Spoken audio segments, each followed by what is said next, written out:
Different designation, హోంగార్డ్కి ఎట్లా బాధ్యత ఉందో, కానిస్టేబుల్కి ఎట్లుందో, హెడ్ కానిస్టేబుల్కి ఎట్లుందో, ఎస్ఐకి ఎట్లుందో, సిఐకి ఎట్లుందో, డిఎస్పీకి ఎట్లుందో, ఎస్పీకి ఎట్లుందో, అప్ టు డీజీ ర్యాంక్ వరకు ఎట్లుందో, ఎలక్టెడ్ రిప్రజెంటేటివ్ పొలిటికల్ ఎగ్జిక్యూటివ్గా మాకు ఇంకొక బాధ్యత ఉంది. కానీ మనందరం కలిస్తేనే పంచాయతీరాజ్, రెవెన్యూ, ఆర్ఎండ్బి అన్ని శాఖలు కలిస్తే, పోలీస్ శాఖ కలిస్తేనే ప్రభుత్వం.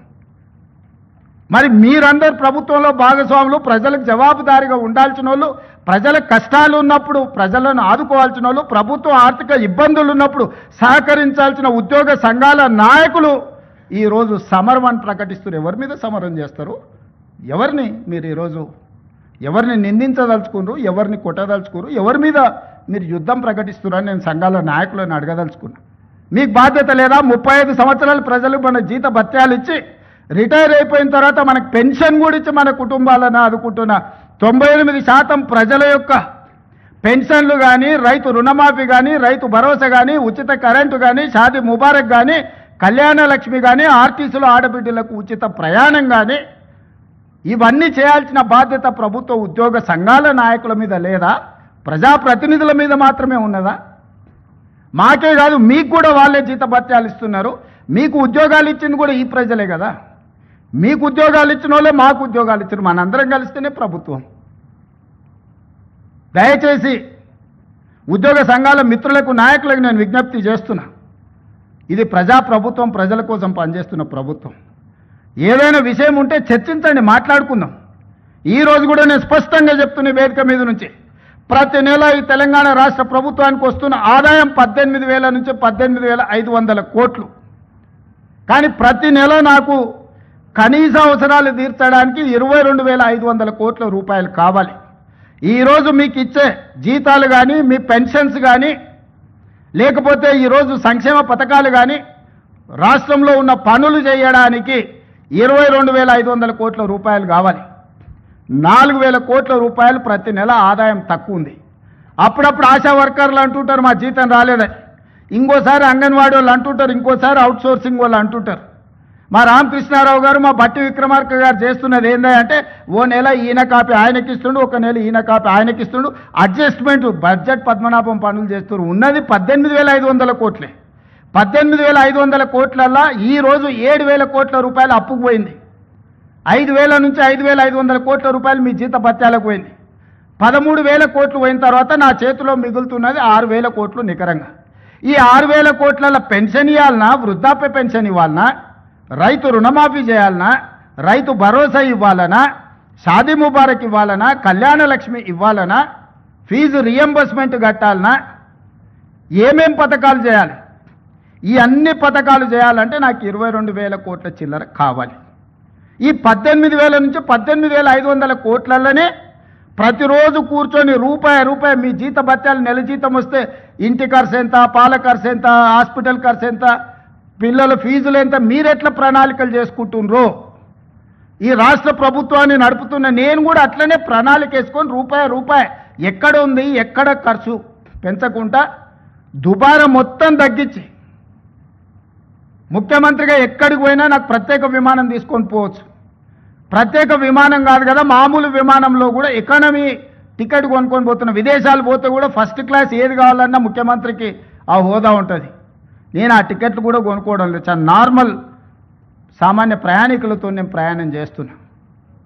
ప్రతి దగ్గర మా ఖర్చులను తగ్గించుకొని, నియంత్రించుకొని, నేను ఎవరికి చెప్పలే ఈరోజు వరకు. ఎందుకు చెప్పలేదంటే అదేదో చెప్పుకుంటే గొప్పలాగా ఉంటే, బాధ్యతగా భావించి దుబారా తగ్గించి ప్రజలకు చేయగలిగింది చేసి, ప్రభుత్వ ఉద్యోగస్తులకు 1వ తారీఖు నాడు జీతం ఇవ్వకపోతే ఆ కుటుంబాలు ఎట్లా నడుస్తాయని నేను ముఖ్యమంత్రి పదవి చేపట్టిన నా నుంచి రామకృష్ణారావు గారు ఏది ఏమైనా అక్కడ సూర్యుడు ఇక్కడ మొలిచినా 1వ తారీఖు నాడు మన ఉద్యోగస్తులకు జీతాలు ఇవ్వాలని, ఈ 16 నెలలు మీకు జీతాలు ఇచ్చిన మీరే కదా ప్రత్యక్ష సాక్షి.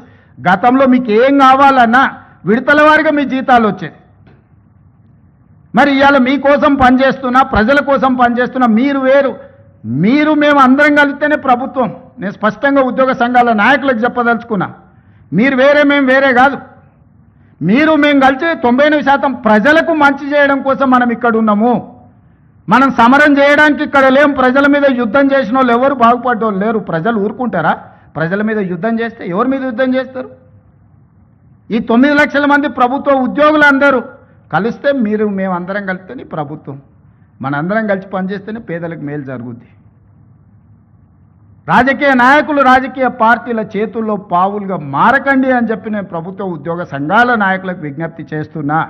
రాజకీయ నాయకులకు ఉంటుంది ప్రభుత్వాన్ని అస్థిరపరచాలని, ఈ ప్రభుత్వాన్ని బద్నాం చేయాలి, ఈ ప్రభుత్వం సాఫీగా నడవద్దని కొన్ని రాజకీయ పార్టీలకు ఆ నాయకులకు ఉంటుంది. మీరు వాళ్ళ ఉచ్చులో పడి వాళ్ళ చేతుల పావులుగా మారి వాళ్ళ చేతిలో చురకత్తులుగా మారి ప్రజల గుండెల్లో కూర్చాలనే ప్రయత్నం చేస్తే అది గాయమవుతుంది తప్ప దానివల్ల ఏం లాభం లేదు. నన్ను కోసినా కూడా 18,500 కోట్ల రూపాయల కంటే ఎక్కువ ఆదాయం లేదు. ఏం చేస్తారా నన్ను చెప్పురు ఉద్యోగ సంఘాల నాయకులను అడుగుతున్నా, ఏం చేస్తారు? నన్ను కోసుకుంటే తింటారా, వండుకొని తింటారా, ఏం చేస్తారు? లేదు, ఉన్నదే 18,500 కోట్లు. ఎట్లా వంచుదామో చెప్పండి. ఏది ఆపమంటారో చెప్పండి. వృద్ధాప్య పెన్షన్లు ఆపమంటారా? ఉచిత కరెంట్ ఆపమంటారా? షాదీ ముబారక్ ఆపమంటారా? ఏ ఆపమంటారో చెప్పండి. ఏది ఆపుతారో ప్రజలకు చెప్పండి. అయ్యా మీది ఆపేసి మేము బోనసులు తీసుకుంటాం, మేము జీతాలు పెంచుకుంటాం, మేము అన్నీ మేము దినంగా మిగిలితేనే మీకు ఇస్తాం రైతు ప్రజలకు చెప్తా అంటే చెప్పండి. బహిరంగ సభ ఏర్పాటు చేద్దాం, 10 లక్షల మందిని చేస్తా. ఉద్యోగ సంఘాల నాయకులు మాట్లాడండి, మేము ఈ చిట్టి ఇచ్చిన ముఖ్యమంత్రికి దీని ప్రకారం పరిపాలన జరుగుతుంది అనేది ఇదొక మార్గం. లేదంటే 100 రూపాయలు ఉన్న పెట్రోల్ 200 చేద్దామా చెప్పురి. 30 రూపాయలకి ఇచ్చే బియ్యాన్ని 60 రూపాయలు చేద్దామా చెప్పురి. పప్పు ఉప్పు చింతపండు బెల్లం ధరలు 2 చేద్దామా చెప్పురి. ఏది పెంచుదామో చెప్పుండ్రి, ఎక్కడ ధరలు పెంచుదామో చెప్పుండ్రి. ధరలు పెంచకుండా ఉన్న పథకాలను ఆపకుండా కొత్త కోరికలు నెరవేరవు. కొత్త కోరికలు కోరుకొని మనము నిరసనలో ధర్నాలో దీక్షలో బందో చేస్తే ఉన్న వ్యవస్థ కూడా కుప్పగూలుతుంది. ఉన్నది కుప్పగూల్చుకుంటే ఇంకా మళ్ళీ తిరిగి తేరుకోవడానికి కూడా ఇంకేం లేదు. ఇంకో దివాలా రాష్ట్రంగా మనం మారుతాము. ఇవాళ మీరు సమరాలు చేస్తే శాంతి భద్రతలు దెబ్బతింటే పెట్టుబడులు ఆగిపోతాయి. పెట్టుబడులు ఆగిపోతే నిరుద్యోగ యువకులకు ఉద్యోగ అవకాశాలు దొరకవు. విద్యా వ్యవస్థ విద్యా సంవత్సరం వృధా అయిపోద్ది ప్రభుత్వ ఉద్యోగస్తులు సహకరించకపోతే. నేను ఒక్కరిని ఏం చేయగలను? రామకృష్ణారావు లేకపోతే డీజీపీ ఏం చేయగలరు? మేము మిమ్మల్ని కొట్టం తిట్టం, ఉన్నది ప్రజలకు వివరిస్తాం. మిత్రులారా, ఉద్యోగ సంఘాల నాయకులనే విజ్ఞప్తి చేస్తున్నా. నాకేమున్నది? నేను ₹1 ఇంటికి తీసుకుపోను. నేను మిగతాలా కాదు, నాకేం అవసరం లేదు. నల్లమల అడవుల నుంచి ఒక చిన్న గ్రామం నుంచి ఈ రాష్ట్రానికి తెలంగాణ రాష్ట్రానికి ముఖ్యమంత్రి అయినా ఇది ప్రజలు ఇచ్చిన గొప్ప గౌరవం. బతుకున్నంత కాలం ఈ గౌరవం నిలబెట్టడం కోసమే నేను పనిచేస్తా. నాకు వేరే కోరికలు లేవు, వేరే ఆలోచన లేదు, వేరే ఆదాయం అక్కర్లేదు. కానీ బాధ్యతగా వ్యవహరించాల్సిన మనం బాధ్యత మార్చి వ్యవహరిస్తామని అంటే అది తెలంగాణ సమాజానికి తీరని నష్టం జరుగుద్ది.